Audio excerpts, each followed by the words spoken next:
کہتے ہیں مفتی سلمان اظہری صاحب کا بہت ہی پیارا بیان کو ضرور سنیں، ویڈیو کو زیادہ سے زیادہ شیئر کریں۔ یا پھر مدینے چلتے ہیں، لیکن ان دونوں رائے کو آپ نے حضرت عائشہ صدیقہ نے چھوڑ دیا اور بصرہ کی طرف آپ روانہ ہو گئیں۔ بصرہ عراق کا ایک شہر ہے۔ اس بیچ میں کئی ایسے محتاط صحابہ ہیں جو اس جنگ میں شامل نہیں ہوئے۔ حضرت عائشہ جب جانے لگیں، کیونکہ میٹنگیں اتنی ہو گئی تھیں، اور جب لوگ یہ کہنے لگے کہ یہ بدلہ لینا تو خلیفہ وقت کا کام ہے، تو حضرت علی اس وقت بدلہ قصاص لینے پر تیار نہیں تھے، یا یہ فرما رہے تھے کہ ابھی اس قوم سے ہمارا پالا نہیں ہے، یا اس قوم پر ہمارا قابو نہیں ہے، ہم بعد میں بدلہ لیں گے۔ لیکن یہ مطالبہ شدت اختیار کر گیا۔ اب حضرت علی کو مدینے میں بھی آ کر خبر پہنچ گئی کہ حضرت عائشہ لوگوں میں جمع ہو گئیں، اور انہوں نے خون عثمان کا قصاص لینے کا اعلان کر دیا۔ اور حضرت علی کو یہ بھی خبر مل گئی کہ امیر معاویہ کو جو ہم نے خط لکھا تھا، حضرت امیر معاویہ نے بدلے میں خط بھیجا جو بالکل خالی تھا، کچھ بھی لکھا ہوا نہیں تھا۔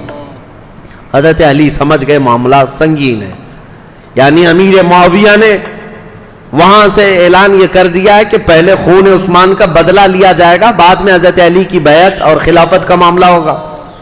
اب یہ بظاہر ٹکراؤ والی صورت ہے، ایک طرف سے مطالبہ ہے شدت سے بدلہ لینے کا، اور ایک طرف حضرت علی مصلحت کو دیکھ رہے تھے، حکمت کو دیکھ رہے تھے۔ اس وقت حضرت علی کہتے ہیں اس خانہ جنگی کو، جس کو کہتے ہیں گرہ یدھ، اپنے اندر چلنے والی جنگ کو اگر خاتمہ نہ کیا جائے تو اس کا بہت بڑا نقصان اٹھانا پڑے گا اور ہمارا شیرازہ منتشر ہو جائے گا۔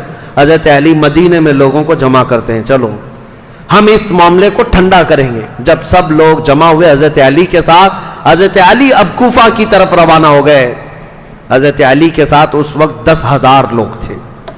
میرے عزیزو، جب 10,000 لوگ ادھر ہیں، حضرت عائشہ کے ساتھ شروع میں 3,000 تھے، پھر راستے میں کئی لوگ شامل ہوئے، وہاں پر بھی 10,000 کی تعداد۔ اب 10,000 کی تعداد جب ہوئی تو اس میں سارے مخلصین نہیں تھے، کئی فتین بھی شامل تھے، ادھر بھی ادھر بھی، سبائی فتنے کے لوگ ادھر بھی تھے ادھر بھی تھے۔ اب حضرت علی رضی اللہ تعالیٰ عنہ یہاں سے نکلے ہیں اور مسلمانوں میں یہ بات پھیل گئی کہ 2 جماعتوں میں جنگ ہونے جا رہی ہے، ایک طرف حضرت عائشہ، ایک طرف حضرت علی۔ یہاں تک کہ روایت میں موجود ہے جب حضرت عائشہ اپنی اونٹنی پر بیٹھ کر کے مکہ سے نکل رہی تھی تو اس کو اس دن کو یوم الخیب کہا گیا ہے، یعنی یوم گریہ۔ سارے مکہ والوں نے اس دن اتنا روئے تھے، سارے مکہ والے، جتنا وہ کہتے ہم نے کبھی رویا نہیں، کہ ان کو شدت سے غم تھا کہ آج نوبت یہاں کو پہنچی کہ مسلمانوں کی 2 بڑی جماعتیں ٹکرانے جا رہی ہیں، ایک طرف ام المومنین عائشہ صدیقہ، ایک طرف مولا کائنات علی بن ابی طالب۔ ابھی امیر معاویہ کا معاملہ ہی نہیں آیا۔ حضرت عائشہ چل کر کے گئیں، بصرہ پہنچ گئیں۔ اس میں حضرت زبیر بھی ہیں، حضرت طلحہ بھی ہیں، 2 بڑے صحابہ ہیں، عشرہ مبشرہ۔ ادھر حضرت علی کے ساتھ جو 10,000 صحابہ ہیں، اس میں حضرت عمار بن یاسر، مقداد بن اسود، بلال حبشی، کئی صحابہ، حضرت علی رضی اللہ تعالیٰ عنہ کے ساتھ حضرت سلمان فارسی، یہ لوگ ہیں۔ نکلے ہیں، جنگ کی نیت تو نہیں تھی، معاملات کو دیکھا جائے گا اور سامنے بیٹھ کر کے کچھ کیا جائے۔ اب حضرت علی کوفہ گئے تو وہاں حضرت ابو موسیٰ اشعری تھے، یہ بھی بڑے صحابی ہیں جنہوں نے بعد میں چل کر صلح کرائی۔ یہ کوفہ والوں میں بیان کر کر کے لوگوں کو یہ کہہ رہے تھے کہ اے لوگوں، اپنا ایمان بچانا، آخرت بچانی ہے، تلواریں اپنے نیام میں رکھو، کوئی اپنے گھر سے نہ نکلے، کوئی ان جنگوں میں شرکت نہ کرے۔ حضرت ابو موسیٰ اشعری تو لوگوں کو منع کر رہے تھے۔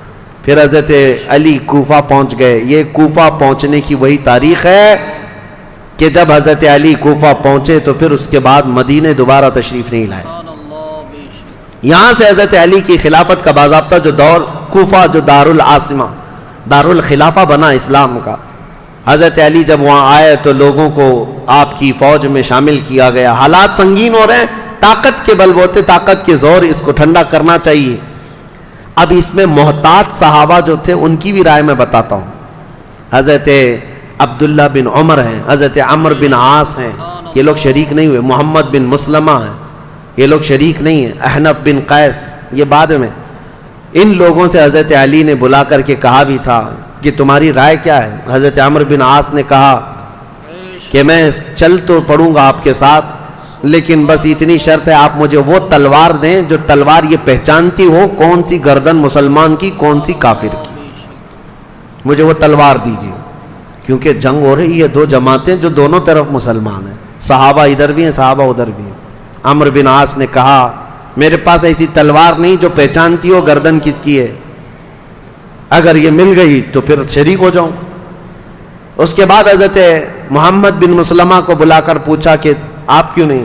کہا میں نے رسول اللہ صلی اللہ تعالی علیہ وسلم سے سنا تھا، میرے آقا نے فرمایا تھا محمد بن مسلمہ اس تلوار کو کبھی نیچے ہونے نہیں دینا، اعلاء کلمت الحق کے لیے استعمال کرنا، اور جس دن یہ نوبت آ جائے کہ یہ تلوار تجھے کسی مسلمان پر اٹھانی پڑے تو احد پہاڑ کے پاس جا کر کسی پتھر پر تیری تلوار توڑ دینا۔ محمد بن مسلمہ کہتے ہیں کل رات جا کر میں نے اپنی تلوار توڑ دی، آج نوبت یہاں پہنچ گئی ہے کہ ہمیں تلوار اٹھانی پڑ رہی ہے، میں تو تلوار توڑ چکا ہوں۔ حضرت عبداللہ بن عمر انہوں نے بھی یہی کہا کہ میں فرق نہیں کر پاؤں گا کہ کون حق پر ہے کون کس پر ہے، اسی لیے میں اس میں شریک نہیں ہوں۔ کچھ محتاط صحابہ ان میں نہیں آئے، لیکن حضرت علی جب سفر پر روانہ ہو، یاد رکھو مسلمانوں ایمان کی حفاظت اسی میں ہے، دونوں جگہ کا بیلنس برقرار رکھو، ام المومنین کا بھی مولا کائنات کا بھی، دونوں رسول اللہ کی قرابت دار ہیں، رشتہ دار ہیں۔ حضرت عائشہ صدیقہ جب آئیں تو اب مشورے ہو رہے تھے، میٹنگیں ہو رہی تھی، ان کے خطبے اتنے پر اثر تھے کہ لوگ جمع ہوئے۔ جب وہ بصرہ میں گئی تو 12,000 لوگ جمع ہوئے، کہا کہ نہیں حق پر ہیں، خون عثمان کا بدلہ لینا چاہیے۔ یہ حالات دیکھ کر کے ایک صحابی ایسے ہیں جن کا بہت بڑا رول ہے، حضرت قعقاع، یہ آئے، حضرت زبیر، حضرت طلحہ، حضرت عائشہ ان کے پاس آئے، کہا اچھا یہ میٹنگ بعد میں ہوئی، اس سے پہلے ایک حادثہ ہو گیا تھا، کیا ہے؟ بصرہ میں جیسی حضرت عائشہ پہنچی تو بصرہ کے جو گورنر تھے وہاں پر، تو جو گورنر تھے وہ حضرت علی کی طرف سے تھے، عثمان بن حنیف، انہوں نے کیا کیا کہ راستہ روکنا ہے ان کا، یہ تو لڑنے کے لیے آئے، تو انہوں نے فوراً ہی جنگ شروع کر دی، جبکہ حضرت علی کے آنے کا انتظار کرنا تھا۔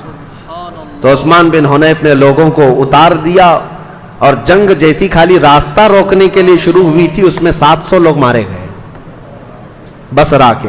اب ظاہر سی بات ہے جب بصرہ میں اتنا بڑا قتل ہو گیا تو جو 12,000 لوگ تھے ان میں سے 6,000 لوگ پھر گئے، کہا یہ تو اپنے ہی لوگوں کا قتل ہو رہا ہے، یہاں اپنے ہی لوگ مر رہے ہیں۔ تو 6,000 لوگ جب چھوڑ دیے تو حضرت عائشہ کے پاس رات میں حضرت قعقاع آئے، حضرت عائشہ تھی، حضرت زبیر، حضرت طلحہ، یہ تینوں بڑے لوگ بیٹھے تھے۔ حضرت قعقاع آئے اور کہا دیکھیں کیا حالات بدلتے ہوئے یہاں تک نہیں پہنچے، آپ لوگ تو نکلے تھے عثمان بن عفان کے قتل کا بدلہ لینے کے لیے، لیکن مسئلہ یہاں تک پہنچ گیا کہ جو گورنر بصرہ کے ہیں انہوں نے راستہ روکا، اور ان کے راستہ روکنے کی وجہ سے جو جنگ ہوئی اس میں 700 لوگ مارے گئے۔ اب ان 700 لوگوں کے مارے جانے کا بدلہ اب کس سے لیا جائے گا؟ ان کا قصاص کس سے لیا جائے گا؟ اب آپ کے ایک ایک فوجی سے وہ قصاص لینا پڑے گا، اتنے مر گئے، تو ڈائیورٹ ہو جائے گا مسئلہ، کہاں آپ کس کام کے لیے نکلے تھے اور کس کام میں آ گئے۔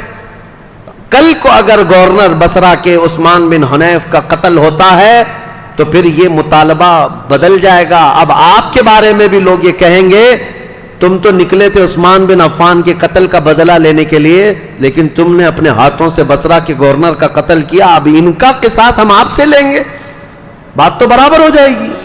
حضرت قعقاع کی یہ باتیں اتنی اثر کر گئی، حضرت عائشہ نے کہا قعقاع جو کہتے ہیں بالکل سچ ہے، ہمیں جنگ نہیں کرنی چاہیے، ہمیں جنگ نہیں کرنی چاہیے۔ حضرت زبیر، حضرت طلحہ کے پاس بھی وہ آئے، اسی طرح کی تقریر کی، تینوں نے کہا حضرت علی سے ہماری ذاتی کوئی دشمنی نہیں، صرف اسلام کے اس پلر کو کوئی ہلا نہ پائے اس لیے ہمارا یہ مطالبہ تھا، لیکن آپ کی بات صحیح ہے کہ اب یہ جنگ چھڑ جائے تو اپنوں کا قتل بہت زیادہ ہوگا۔ تو حضرت قعقاع سے ان تینوں نے کہا جو باتیں آپ نے ہم سے کی ہیں یہی باتیں علی بن ابی طالب سے بھی کرو، اگر وہ بھی راضی ہیں یہ مصالحت کے لیے تو جنگ کی ضرورت ہی نہیں۔ تو حضرت قعقاع سیدھے کوفہ گئے حضرت علی کے پاس، یہی ساری باتیں حضرت علی کے پاس انہوں نے رکھا، کہا ایسے حالات ہیں۔ حضرت علی نے گرین سگنل دے دیا اور کہا ہم بھی جنگ کے لیے نہیں آئے قعقاع، جو تم باتیں کر رہے ہو ہم بیٹھیں گے، زبیر اور طلحہ میرے بھائی ہیں، ہم مصالحت کے لیے جائیں گے۔ حضرت علی جب آئے بصرہ تو یہ دونوں جماعتیں، حضرت عائشہ کی جماعت ہے، حضرت علی بن ابی طالب کی، سنو توجہ سے، اب اصل مسئلہ شروع ہوتا ہے۔ رات کو میٹنگیں ہوئی مصالحت کے لیے، حضرت قعقاع کبھی ادھر گئے کبھی ادھر گئے، دونوں نے رات میں ایگریمنٹ بھی لکھ لیا۔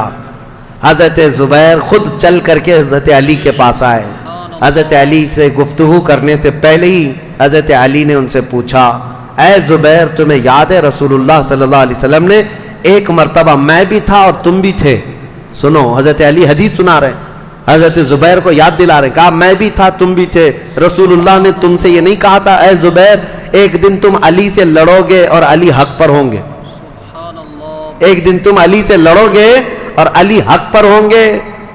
تو حضرت زبیر نے کہا سچ کہا علی تو نے، میں نے رسول اللہ سے سنا تھا۔ کہا حضرت زبیر اسی دن وہاں سے کہتے میں لڑنا نہیں چاہتا تم سے، نکل گئے۔ جیسے ہی حضرت زبیر گئے حضرت طلحہ نے پوچھا ان سے کیا بات ہے، حضرت زبیر نے کہا علی نے مجھے وہ حدیث یاد دلائی جو رسول اللہ نے میری زندگی میں کہا تھا، علی حق پر ہے، علی حق پر ہے۔ حضرت زبیر چل پڑے تو حضرت طلحہ نے کہا اے زبیر میں بھی اس فعل پر اس کام پر نادم ہوں، شرمندہ ہوں، میں بھی نکل چلتا ہوں۔ یہ رات کی خبر جو ہو رہی تھی حضرت عائشہ رضی اللہ تعالیٰ عنہ کے پاس پہنچی تھی۔ حضرت عائشہ کے ساتھ ایک معاملہ ہوا تھا راستے میں، وہ بھی میں تاریخ میں ہے، میں آپ کو بتاتا ہوں۔ جب حضرت عائشہ کی یہ فوج چل رہی تھی مقام حواب ایک جگہ آئی جہاں کتے بھونکنے لگے، حضرت عائشہ نے فوراً اونٹنی کو کھڑا کر دیا اور پوچھا یہ اس جگہ کا نام کیا ہے؟ لوگوں نے کہا مقام حواب، تو ڈر گئیں، کپ کپی آ گئی جسم میں۔ کہا ماں عائشہ صدیقہ کیا ہوا کیا؟ کہا میں نے رسول اللہ سے ایک حدیث سنی تھی، میرے آقا نے فرمایا اے عائشہ ایک بار تم مسلمانوں کے ساتھ سفر پر ہوگی تو اللہ کی قسم دیتا ہوں اس جماعت میں تم مت جانا جس میں حواب کے کتے بھونکیں گے۔ حضور سے میں نے یہ سنا تھا حواب کے کتے بھونکیں گے جس جماعت میں، اس جماعت میں جانا مت۔ حضرت عائشہ نے کہا کہ اگر یہاں حواب کا مقام ہے تو کتے بھونک رہے ہیں اور میں نہیں چاہتی کہ اس جماعت میں ہوں، یہ بصرہ آنے سے پہلے کی بات ہے۔ لیکن کیا بتائیں جماعت میں فتنہ انگیزی کرنے والے جو سبائی لوگ تھے ان میں 40 لوگ ایسے آئے جنہوں نے اللہ رسول کی قسم اٹھائی، قرآن کی قسم اٹھا کر کہا یہ حواب کا مقام ہے ہی نہیں، حواب ہے نہیں، یہ دوسری جگہ ہے، یہاں کے کتے روز بھونکتے رہتے۔ حضرت عائشہ کو حلف لے کر کے انہوں نے کہا یہ حواب کا مقام نہیں ہے، تب حضرت عائشہ پھر چل پڑی جبکہ وہ مقام حواب ہی تھا۔ حضرت عائشہ جب بصرہ پہنچی تو اب حالات جو مصالحت کے ہو رہے تھے، رات کو ایگریمنٹ لکھ دیا گیا، لیکن جیسے ہی یہ سبائی 3 لوگوں کو پتا چلا دونوں جماعتوں میں صلح ہو رہی ہے تو دونوں لوگ دونوں جماعتوں میں صلح کی بات سن کر یہ سبائی لوگ جتنے جنگ میں شریک تھے سب کے سب بھڑک اٹھے اور کہا ہم یہاں تک صلح کرنے آئے ہیں، ہم تو ایک دوسرے کی گردن مارنے آئے ہیں، اگر یہ بڑے لوگ صلح کر رہے ہیں تو ہم تو نہیں صلح کریں گے۔ یہ فتنہ اٹھایا گیا اور صبح ہوتے ہی حضرت زبیر جا رہے تھے، اپنا سامان لے کر اس میدان سے نکل رہے تھے، ایک سبائی شخص آیا اور حضرت زبیر کو پیچھے سے نیزہ مار کر شہید کر دیا۔ رسول اللہ صلی اللہ علیہ وسلم کے بھائی، پھپھیرے بھائی، عشرہ مبشرہ میں سے حضرت زبیر جیسے ہی شہید ہوئے حضرت طلحہ دوڑتے ہوئے آئے کہ ظالم جماعت نے حضرت زبیر کو مار دیا ہے، رسول اللہ کے اس صحابی کا قتل ہوا، یہ پہلا قتل ہوا ہے۔ جیسی حضرت طلحہ ان کی لاش کے پاس دوڑتے ہوئے آئے ان سبائیوں نے حضرت طلحہ کی بھی گردن مار دی۔ 2 عشرہ مبشرہ میں سے صحابہ تھے، قتل ہو گئے۔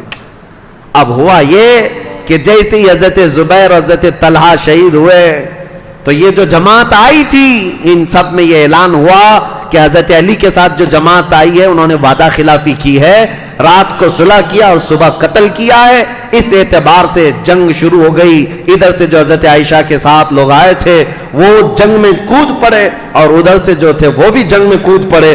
یہ گھمسان کی جنگ چلتی رہی، اتنی سخت جنگ تھی، اتنی سخت جنگ تھی کہ کہ ایک دن کے اندر 12,000 مسلمان قتل ہوئے. بہت سخت قسم کی یہ تاریخ ہے. یہ مجھے بتانا اس لیے بھی ضروری ہے کہ کوئی اٹھ پٹانگ تمہارے دلوں میں نہ ڈال دے. ہوا کیا تھا حقیقت یہ میں بتا رہا ہوں. لیکن حضرت عائشہ رضی اللہ تعالیٰ عنہ اب بات کرنا چاہ رہی ہیں حضرت علی سے، اور حضرت علی عائشہ سے بات کرنا چاہ رہے ہیں. بیچ میں راستہ ایسا جنگ کا گھمسان چھڑا ہوا ہے کہ نہ ایک دوسرے سے بات کرنے کا موقع مل رہا ہے. یہاں تک کہ حضرت عائشہ کا اونٹ جس پر وہ بیٹھی ہوئی تھی، اس کا نام ہی جنگ جمل ہے. جمل عربی میں اونٹ کو کہتے ہیں. نام ہی جنگ کا جمل رکھ دیا گیا کیونکہ اونٹ پر ایک جھوپڑی لگائی جاتی تھی کجاوا، اس میں حضرت عائشہ بیٹھی ہوئی تھی. اس اونٹ پر اتنے حملے کر دیے تھے، اتنے حملے کر دیے ادھر کی جماعت والوں نے کہ حضرت عائشہ کی حفاظت کے لیے جو ادھر موجود تھے وہ عزت قبیلے کے لوگ ان میں صرف اونٹ کی حفاظت کے لیے 700 لوگ قتل ہو گئے تھے. ایک گرتا تھا دوسرا پکڑتا تھا، دوسرا گرتا تھا تیسرا پکڑتا تھا، لیکن ان جان بازوں نے اونٹ کو گرنے نہیں دیا. حضرت علی رضی اللہ تعالیٰ عنہ نے پھر حکمت کے ساتھ فرمایا کہ یہ جنگ ختم ہوگی اس وقت جب یہ اونٹ بیٹھے گا. تو اپنی ایک معتمد جماعت کو جو اہل حق تھے ان کو بھیجا کہ جاؤ تم کسی نہ کسی طرح سے اونٹ کو نیچے پیروں کی طرف سے کچھ زخمی کر دو یا کسی طرح اونٹ بیٹھ جائے.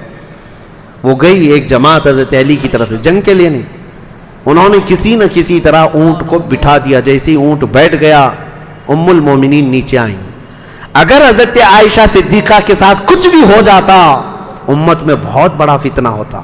رسول اللہ کی زوجہ کے ساتھ اگر کسی نے ہاتھ بھی لگایا ہوتا اس وقت بڑا مسئلہ ہوتا. حضرت علی کے لیے کتنا بڑا چیلنج تھا یہ. ان کی خلافت کے دور کا سب سے بڑا چیلنج ہے. ایک طرف ام المومنین کی عزت کو بچانا ہے کیونکہ پورے مومنین کا وقار ہے، رسول اللہ کا گھر ہے.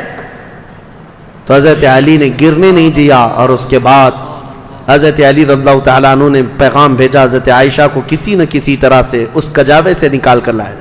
جیسے ہی نکال کر کے لایا گیا ام المومنین رو رہی تھی. حضرت علی کرم اللہ وجہہ الکریم وہاں گئے تو ان کی آنکھوں میں بے اختیار آنسو تھے، پھوٹ کر رو رہے تھے کیونکہ جانتے تھے ایک ہی گھر کے ہیں. حضرت علی رضی اللہ تعالیٰ عنہ سے سب سے پہلے حضرت عائشہ کھڑی ہوئی، کہا اے علی بن ابی طالب، صرف ایک غلط فہمی کی وجہ سے یہاں تک معاملہ پہنچ گیا. حضرت علی نے کہا ماں عائشہ صدیقہ آپ سچ کہتی ہیں کہ غلط فہمی نے یہاں تک پہنچا دیا. دونوں کے وہی جملے تھے. حضرت عائشہ کہتی ہے میں ہرگز نہیں چاہتی تھی کہ خون مسلم بہہ جائے، کسی مسلمان کا قتل ہو جائے، لیکن اتنا بڑا معاملہ پیش آیا. دونوں یہ عظیم صحابہ، وہ زوجہ ہیں یہ صحابی ہیں داماد ہیں، رونے لگے. اس معاملے پر بہت گریہ وزاری کی. اس کے بعد مولا کائنات علی بن ابی طالب بیٹھے ہوئے تھے. ایک شخص آیا حضرت زبیر کے قتل کا پیغام لے کر آیا. کہا حضرت زبیر کو نیزہ مار کر شہید کیا گیا ہے. حضرت علی نے کہا سنو رسول اللہ صلی اللہ علیہ وسلم کی حدیث میں اس کو سنا دوں جس نے حضرت زبیر کو قتل کیا. میں گواہ ہوں رسول اللہ نے اپنی زندگی میں فرمایا تھا اے علی دیکھنا ایک دن آئے گا میرے اس زبیر کو کچھ لوگ بے گناہ قتل کر دیں گے اور علی تو اسے بشارت دے دینا کہ وہ شخص اپنی تلوار سمیت ہمیشہ کے لیے دوزخ میں جائے گا. حضرت علی نے کہا بشارت ہو تجھ کو ابن صفیہ کا قتل کرنے والے، کیونکہ حضرت زبیر کی ماں کا نام صفیہ تھا جو رسول اللہ کی پھوپھی ہیں. ان کے قتل کرنے والے کو حضرت علی نے جہنم کی بشارت دی. اور ادھر حضرت علی کی رضی اللہ تعالیٰ عنہ کی جماعت میں جو صحابہ تھے ان میں بھی بہت سارے قتل ہوئے. لیکن میرے عزیزوں یہ غلط فہمی شیطان کی طرف سے ڈالی ہوئی سبائی فتنہ کتنا ڈینجر ہے آپ کو میں بتاؤں. اسی لیے کفار و مشرکین سے لڑنا آسان ہے لیکن جماعت میں موجود غداروں سے اور منافقین سے لڑنا بہت بڑا چیلنج ہے، بہت بڑا چیلنج ہے. اسی لیے ہمیشہ سترک رہو، ہمیشہ محتاط رہو کہ تم اس دین پر قائم رہو جس پر اللہ اور اللہ کے رسول نے اپنے صحابہ کو چھوڑا ہے. اس کے علاوہ کوئی دوسرا راستہ امن والا ہے نہیں. یہ جنگ جمل ہے. اس کے بعد دونوں کے درمیان مصالحت ہو گئی اور پھر حضرت علی رضی اللہ تعالیٰ عنہ کوفہ واپس چلے گئے. حضرت عائشہ صدیقہ رضی اللہ تعالیٰ عنہ واپس مکہ مکرمہ آئیں یہاں تک کہ میں آپ کو بتاؤں حضرت عائشہ جب نکلی تھی تو حضور کی ساری بیویاں، حضور کی ساری ازواج حضرت عائشہ کے ساتھ جا رہی تھی، لیکن جب حضرت عائشہ بصرہ جانے لگی تو حضور کی ساری ازواج وہاں سے نکل پڑی، کوئی ساتھ نہ آئی۔ اب اس معاملے کو میں آپ کے سامنے رکھتا ہوں میرے عزیزو، اے سنیو، پہلی بات تو یہ ہے ہم میں سے کوئی اس لائق نہیں کہ ان دو جماعتوں میں کسی ایک کو کے لیے فیصلہ کر سکے۔ کیا آپ میں سے کسی کی اہلیت ہے؟ کوئی اس لائق ہے کہ کبھی حضرت علی کے بارے میں فیصلہ دے یا حضرت عائشہ کے بارے میں فیصلہ دے؟ جب تمہیں پتا ہے میری حیثیت ہے ہی نہیں۔ ارے ماں باپ لڑ جائیں تو بچے کی یہ حیثیت نہیں ہوتی کہ وہ ماں باپ میں فیصلہ کرے، وہ تو امت کے ان کبار لوگوں کی بات ہے جو رسول اللہ کی شرف صحابیت حاصل کیے ہوئے ہیں۔ پہلی بات اپنی زبان کو لگام دینا، یہ ہوا تھا تو یہاں ایسا نہیں ہونا تھا، وہاں ایسا نہیں ہونا تھا، یہ کوئی گھر کا حادثہ نہیں ہے، کسی گلی محلے کا حادثہ نہیں ہے، یہ دو جماعتیں صحابہ کی، دونوں جماعتیں جن کے متعلق قرآن کی آیتیں ہیں رضی اللہ عنہم ورضوا عنہ، اللہ ان سے راضی ہوا اور وہ اللہ سے راضی ہیں۔ وَكُلًّا وَعَدَ اللَّهُ الْحُسْنَى 27ویں پارے کی آیت ہے، اللہ نے فرمایا ان سب سے اللہ نے جنت کا وعدہ فرمایا، جنت کا وعدہ فرمایا۔ غلط فہمی سے ہونے والی یہ جنگ، اگرچہ کئی مسلمانوں کا قتل ہوا لیکن اس پر اللہ کریم کی بارگاہ میں فیصلہ ہوگا اور رب العالمین احکم الحاکمین یوم قیامت یہ فیصلہ فرمائے گا۔ اور اسی لیے اے لوگوں اپنی زبانیں دراز کر کے خود فیصلہ دے کر کہیں تم اپنے ایمان کو خراب مت کر لینا، کہیں اپنی آخرت کو خراب مت کر لینا۔ اب آئندہ سے میں آپ کو بتاؤں جنگ جمل اور اسی طرح کے حضرت امیر معاویہ کے ساتھ ایک جنگ ہو گئی جنگ صفین، اس کو تذکرے کی ضرورت نہیں لیکن حقیقت میں وہاں پر بھی یہی غلط فہمی ہوئی تھی۔ حضرت امیر معاویہ چونکہ اعلان کر چکے تھے خون عثمان کا بدلہ لینا ہے، وہ بھی ملک شام سے آئے اور ایک جگہ پر حضرت علی رضی اللہ تعالیٰ عنہ کی فوج اور ان سے ٹکرا ہوا، اس میں بھی جنگ ہوئی لیکن دو صحابہ کو حکم بنایا گیا، ایک حضرت عمر بن عاص اور ایک حضرت ابو موسیٰ اشعری۔ حضرت ابو موسیٰ اشعری حضرت علی کی طرف سے تھے، حضرت عمر بن عاص امیر معاویہ کی طرف سے تھے۔ سارے دونوں جماعتوں نے ان دونوں کو حکم بنایا اور کہا یہ جو فیصلہ کریں گے اس پر دونوں جماعتیں راضی ہوں گی۔ حضرت عمر بن عاص اور حضرت ابو موسیٰ اشعری نے دونوں نے آپس میں بات چیت کر کے ایک صلح نامہ بنایا، ایگریمنٹ بنایا، کیا کیا ہوگا آگے، کس کس طرح سے معاملات طے کیے جائیں گے، اس پر دونوں جانبین کی دستخط ہوئی۔ حضرت امیر معاویہ بھی ملک شام چلے گئے، حضرت علی بھی کوفہ آ گئے، جنگ نہیں ہوئی، یہ جنگ صفین، اس میں صلح ہوئی ہے لیکن سبائی فتنہ یہاں پر بھی کام کر گیا۔ انہوں نے ایک نئی جماعت کھڑی کر دی، خارجیوں کی جماعت، انہوں نے یہ کہا علی نے بھی کفر کیا ہے، امیر معاویہ نے بھی کفر کیا ہے، دونوں کے بارے میں کہا کیوں؟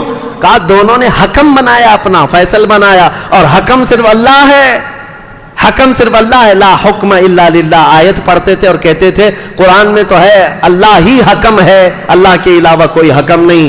حضرت علی نے اس کے متعلق یہ فرمایا تھا کلمۃ حق ارید بها الباطل، کلمہ تو حق ہے جو کہہ رہے ہیں لیکن اس سے معنی باطل مراد لے رہے ہیں۔ جیسے آج بھی بہت ساری جماعتیں ہیں آیتوں کو کس پر فٹ کر دیتے ہیں، مشرکین پر اتری ہوئی، مشرکین کے لیے اتری ہوئی آیتیں وہ مومنین پر فٹ کر دیتے ہیں۔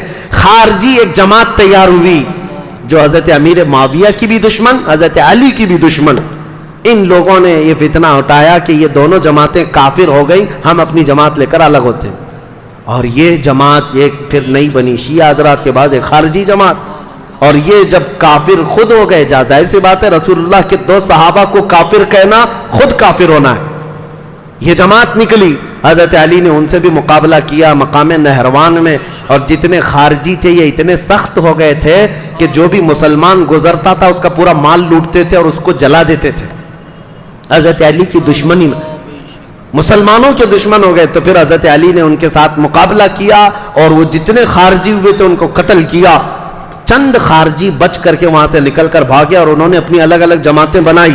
اب شدت بدلہ لینے کی شدت انتقام اتنا گھر کر گیا خارجیوں میں کہ 3 خارجی لوگ ایسے ہوئے میٹنگ کیا اور انہوں نے کہا دیکھو یہ روز روز کی جنگوں سے پریشان ہیں، یہ 3 بڑے لوگ جو ہیں علی بن ابی طالب، عمر بن عاص، امیر معاویہ، ان تینوں کو قتل کر دیتے معاملہ ہی ختم ہو جائے گا، نعوذ باللہ۔ یہ 3 کاموں کے لیے عبد الرحمن بن ملجم، عمر بن بکیر اور ایک شخص اور تھا برقہ بن عماد یا کچھ اس کا نام برکا تھا. یہ 3 خارجی لوگ تھے. میٹنگ کیا, کہا ہم تینوں ایک ہی دن کا انتخاب کرتے ہیں, ایک ہی دن تینوں کو ماریں گے. 3 بڑے صحابہ کو, حضرت علی کو, حضرت عمر بن عاص کو, حضرت امیر معاویہ کو. ان تینوں نے, حتیٰ کہ یہ جو عبد الرحمن بن ملجم ہے اس نے شادی کی, یہ عاشق تھا ایک عورت کا, اور اس نے شادی میں اپنی عورت کے مہر میں یہ رکھا تھا کہ 12,000 دینار مہر میں دوں گا اور علی بن ابی طالب کی گردن مہر میں دوں گا. قتل مہر میں رکھا تھا. اس قدر دشمنی کوٹ کوٹ کر بھری ہوئی تھی. اور ان تینوں نے ایک تاریخ متعین کی, رمضان المبارکہ کی. 17 رمضان کو تینوں اپنے اپنے علاقوں میں گئے. حضرت علی کوفہ میں تھے, حضرت عمر بن عاص یہ مدینے میں یا دوسرے علاقے میں تھے, حضرت امیر معاویہ ملک شام میں تھے. تینوں پھیل گئے اپنے اپنے ان منصوبوں کو لے کر. اور حضرت امیر معاویہ حضرت عمر بن عاص کے لیے جو لوگ گئے تھے, ایک برکا اور ایک جو حضرت عمر بن عاص کو قتل کرنے والا تھا, یہ تینوں بکیر, عمر بن بکیر, یہ دونوں جو ہے اپنی پلاننگ میں فیل ہوئے. لیکن عبد الرحمن بن ملجم یہ تلوار کو زہر میں بجھا کر کے کوفہ میں روز انتقام کی آگ میں بھڑکتا رہا. اور حضرت علی رضی اللہ تعالیٰ عنہ ایک رات سوئے ہیں اور خواب میں رسول اللہ صلی اللہ علیہ وسلم کو دیکھا, جیسے حضرت عثمان اپنی شہادت کے دن ایک دن پہلے دیکھے. حضرت علی رضی اللہ تعالیٰ عنہ نے خواب میں رسول اللہ سے عرض کیا, یا رسول اللہ, میری امت نے مجھے ٹھیس پہنچائی, آپ کی امت کے کچھ لوگوں نے مجھے ٹھیس پہنچائی. رسول کریم صلی اللہ تعالیٰ علیہ وسلم نے فرمایا, اے علی تم کل کھڑے ہو جانا, ان قریب وہ پوری قوم ہلاک ہوگی جس نے تجھے ٹھیس پہنچائی. رسول کریم صلی اللہ تعالیٰ علیہ وسلم نے فرمایا, اور ان کی زندگی میں ہی یہ حضور نے فرمایا تھا, علی جو جماعت تم سے نفرت کرے گی وہ جہنم میں جائے گی. حضور نے تو منافق کی علامت بھی یہ بتائے, جس کو علی سے بغض ہوگا وہ مومن نہیں منافق ہوگا, زندگی میں فرمایا تھا. تو حضرت علی نے خواب دیکھا, صبح حضرت حسن کو اٹھایا بستر سے, امام حسین کو اٹھایا, کوفہ میں تھے, کہا کہ چلو فجر کی نماز کے لیے جا رہے تھے. اور حضرت علی کی عادت تھی فجر کی نماز کے لیے لوگوں کو جگاتے تھے, ہر گھر سے آواز دیتے تھے زور سے. حضرت حسن اور حضرت حسین کو اٹھایا اور کہا, میں نے خواب میں رسول اللہ کو دیکھا ہے, اور رسول پاک صلی اللہ تعالیٰ علیہ وسلم نے مجھ سے یہ فرمایا, وعدہ فرمایا. اور اس کے بعد یہ کہتے ہوئے حضرت علی محراب کی طرف بڑھ رہے تھے سارے لوگوں کو. یہ عبد الرحمن بن ملجم نے حضرت علی کرم اللہ وجہ الکریم کے چہرے پر وار کیا, اور وہ تلوار سے حضرت علی رضی اللہ تعالیٰ عنہ کے انجانے میں چہرے سے ایسا گھاؤ بیٹھا کہ ایک ایک بات جگرے کئی حملے کیے نماز پر جانے والے کے لیے. اور اسی وقت حضرت علی رضی اللہ تعالیٰ عنہ کے جسم میں زہر بھی سرایت کر گیا, چہرے سے لے کر حضرت علی رضی اللہ تعالیٰ عنہ کے کندھے تک زخم آیا تھا. آپ زمین پر آ گئے تو آپ کو سارے لوگوں نے اٹھایا. یہ فجر کا وقت تھا, 17 رمضان المبارک کی تاریخ تھی. مولا کائنات علی مرتضیٰ رضی اللہ تعالیٰ عنہ کو گھر لایا گیا تو آپ جام شہادت نوش فرما گئے. اس حیدر کرار فاتح خیبر کی شہادت ہو گئی 17 رمضان کو. مارنے والا قاتل عبد الرحمن بن ملجم, اس کو پکڑ کر کے لوگوں نے ٹکڑے کر دیے تھے اور اس کے ٹکڑے جلا دیے گئے تھے. خارجی تھا, لیکن میرے عزیزوں, مولا کرم اللہ وجہ الکریم علی بن ابی طالب کے قتل کے ساتھ ہی اسلام کا تاریخ کا ایک دروازہ بند ہو گیا. یہ ایک ایسا دور تھا جہاں پر خلافت راشدہ ختم ہو گئی. خلفائے راشدین جو 4 ہیں, اور بعض نے حضرت حسن بن ابی طالب کو بھی خلفائے راشدین میں شمار کیا. اب میں یہاں تاریخ کو روک دیتا ہوں اور عرض کرتا ہوں, میرے آقا نے فرمایا تھا کہ میرے بعد 30 سال خلافت ہوگی. الخلافت بعدی 30 ثم الملوک. 30 سال میرے بعد خلافت ہوگی اور اس کے بعد بادشاہت آ جائے گی. اب حساب کرو, سیدنا ابو بکر صدیق کا زمانہ 2.5 سال کا, 2 سال کچھ مہینے. حضرت عمر فاروق رضی اللہ تعالیٰ عنہ کا زمانہ 10 سال, کتنے ہوئے 12.5 سال. حضرت عثمان بن عفان رضی اللہ تعالیٰ عنہ کا زمانہ 12 سال, کتنے ہوئے 24.5 سال. حضرت علی بن ابی طالب رضی اللہ تعالیٰ عنہ کی خلافت کا کل زمانہ 5 سال کچھ مہینے تھا, کتنے ہوئے 29 سال. 6 مہینے بچے تھے جس میں حضرت امام حسن خلیفہ ہوئے تھے. اسی لیے بہت سارے مفسرین محدثین یہ کہتے وہ بھی خلفائے راشدین میں شامل ہیں. 6 مہینے کے بعد انہوں نے خلافت امیر معاویہ کو دے دی تھی، لیکن خلافت کا دروازہ یہاں پر جو راشدہ ہے، خلافت راشدہ بند ہو گیا، خلفائے راشدین کا وہ سنہرا دور ختم ہو گیا۔ عزیزان گرامی، اسلام کی تاریخ کی وہ سچائیاں ہیں جو ہر جوان کو سننا چاہیے۔ 17 رمضان کو کوفہ والے کہتے ہیں بدلیاں ایسی چھا گئی تھیں، لگتا تھا کہ لوگ تو لوگ ہیں، آسمان بھی رو پڑا ہے علی بن ابی طالب کی شہادت میں۔ حضرت علی کرم اللہ وجہہ الکریم کا جسد خاکی لایا گیا، امام حسن نے نماز جنازہ پڑھائی، امام حسین نے غسل دیا تھا، اور آپ کو کوفہ شہر کے اسی مسجد کے کنارے دفن کیا گیا تھا۔ بعض روایات میں ہے آپ کے جسد مبارکہ کو لوگوں سے چھپا کر کے رکھا گیا تھا، کیونکہ خارجی جو جماعت تھی وہ اتنے شدید قسم کی نفرت کر رہے تھے کہ کہیں قبر کو اندھیرے میں کھود کر توہین نہ کریں، بے حرمتی نہ کریں۔ مولا کائنات علی مرتضیٰ رضی اللہ تعالیٰ عنہ کی قبر مبارکہ کو چھپایا گیا تھا، لیکن بہت ساری روایتیں بتاتی ہیں مقام نجف اشرف جو کوفہ کا حصہ تھا جہاں مولا علی کو دفن کیا گیا، آج بھی امیر المومنین کا دروازہ بڑی شان کے ساتھ کھلا نظر آتا ہے، اور ان کی تربت انور پر جب جھنڈا لہراتا ہے تو میرے عزیزوں کئی مرتبہ نجف جانے کا موقع ملا، کئی مرتبہ عراق گیا، جب بھی اس لہراتے ہوئے جھنڈے کو دیکھتا ہوں تو خیبر یاد آ جاتا ہے۔ مولا کائنات کی وہ تلوار کی شکلیں لٹکائی گئی ہیں، اگرچہ شیعہ لوگوں کی وہاں پر حکومت ہے، لیکن حیدر کرار کے دربار میں جاتے ہیں تو دل ہچکونے لینے لگتا ہے اور بدن میں کپکپی آتی ہے۔ اس دربار میں آئے ہیں جس نے خیبر کے پھاٹک کو ایک ہاتھ سے اکھاڑ کر پھینکا تھا، جس نے اسلام کی تاریخ میں ایک نیا دروازہ کھولا تھا، جس کو رسول اللہ نے اپنی وفات کے وقت تک پسند کیا تھا۔ آپ کو پتا ہے پیدا ہوئے علی، حضرت علی جس دن پیدا ہوئے رسول اللہ نے اپنا لعاب پاک ان کو چٹایا تھا۔ روایات یہ ہیں حضرت علی نے آنکھیں کھولی نہیں تھی، سب سے پہلے آنکھیں کھولی تو دیکھا تو چہرے رسول کو دیکھا تھا۔ رسول کریم صلی اللہ تعالیٰ علیہ وسلم کے گھر میں پرورش پائے، اپنے باپ کے گھر میں نہیں، رسول اللہ کے گھر میں۔ جب رسول اللہ نے اسلام کی دعوت دی، سب سے پہلے اسلام لانے والے علی بن ابی طالب تھے۔ جنگوں میں ہر جگہ شریک، بدر میں بڑھ کر مقابلہ کرنے والے، احد میں حضرت علی کے جسم پر 18 زخم ایسے تھے جن ہر زخم سے خون رستا تھا۔ صحابہ کہتے ہیں ہم کہتے تھے علی کو کہ زخموں کی پٹی کر لو، لیکن وہ دوڑے جاتے تھے کہ میں رسول اللہ کو دیکھ لوں۔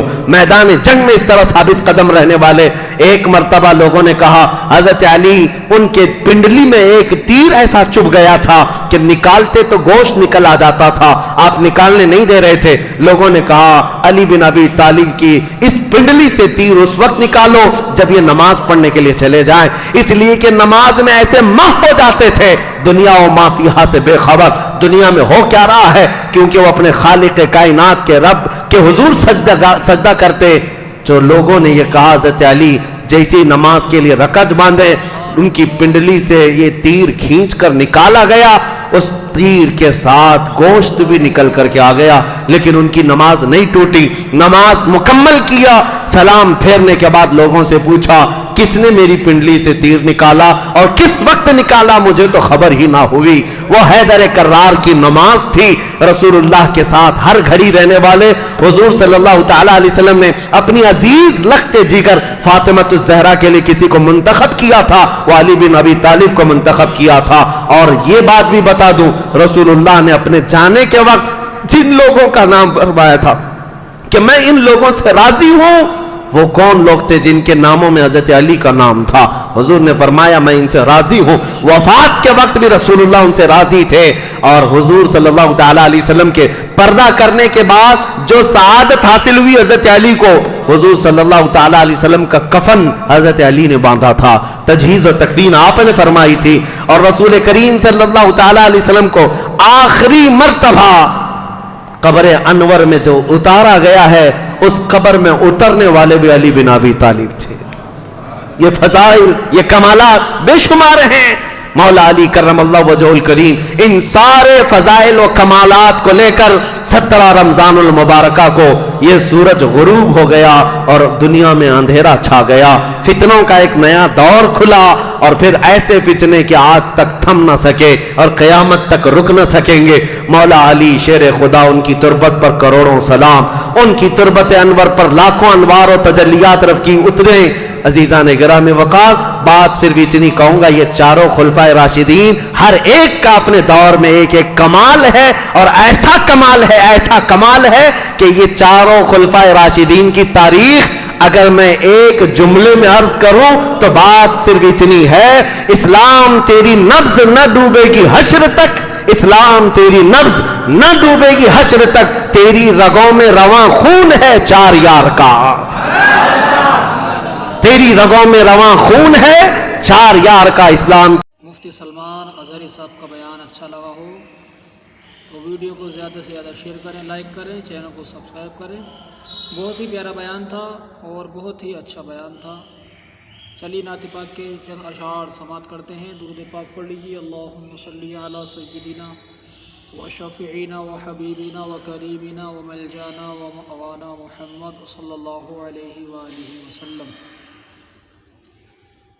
ایک بار اور پڑھ لیجیے۔ صلی اللہ علیہ یا رسول اللہ وسلم علیک یا حبیب اللہ۔ پڑھیے صلی اللہ علیک یا رسول اللہ وسلم علیک یا حبیب اللہ۔ جو یاد مصطفیٰ سے دل کو بہلایا نہیں کرتے، جو یاد مصطفیٰ سے دل کو بہلایا نہیں کرتے، جو یاد مصطفیٰ سے دل کو بہلایا نہیں کرتے، حقیقت میں وہ لطف زندگی پایا